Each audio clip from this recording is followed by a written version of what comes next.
النتائج الكاملة. البطولة الاحترافية ينوي القسم الوطني الثاني الموسم 2024-2025. الجولة 22. شباب أطلس قنيطرة يتعادل أمام النادي القنيطري بصفر لمثله.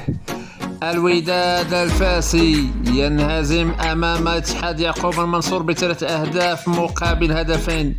أولمبيك الجزيرة يتعادل أمام يوسف برشيد بهدف في كل شبكة. صاد المغرب يتعادل أمام سريع والزم بهدف في كل شبكة. شباب بنقري يتعادل أمام مولد وجدة بهدف في كل شبكة. أولمبيك خريبكا يتعادل أمام رجاء بني ملال بصفر لمثله.